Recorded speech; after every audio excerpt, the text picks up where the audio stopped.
Често возел без дозвола, ама еднаш го фатила и полицијата.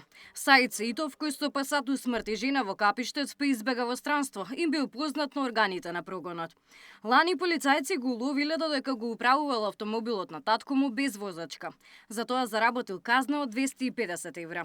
За истиот случај казнете и неговиот татко, кој е собственик на пасатот, бидејќи му дозволил на Саид да го вози, иако немал положено.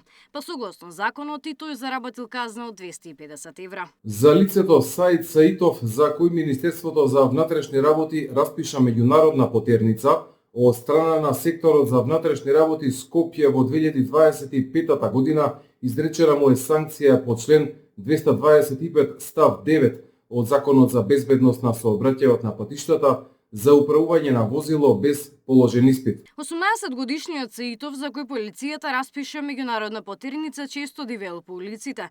За ова има и видео докази. Дека со поголема брзина го возел пасатот, често се фалел и на социјалните мрежи. Мала црно злато ко да гледам у Арабију.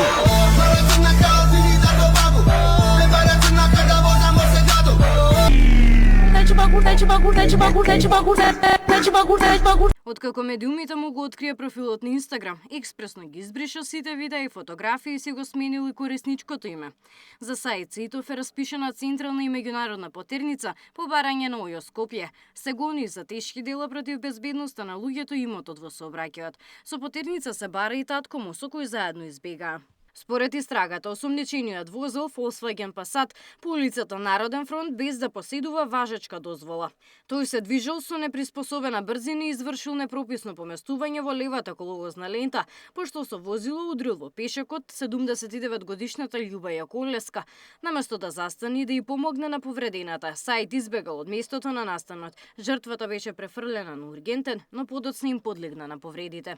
Последниот трак со татко му им се губи на Табановце. Маж и жена со собствен автомобил им помогнале да избегаат. Тие се уапсени откако се вратиле во Македонија. Од МВР се децидни дека потрагата се води интензивно во координација со домашни меѓународни служби. Габриела Лескова, Сител телевизија.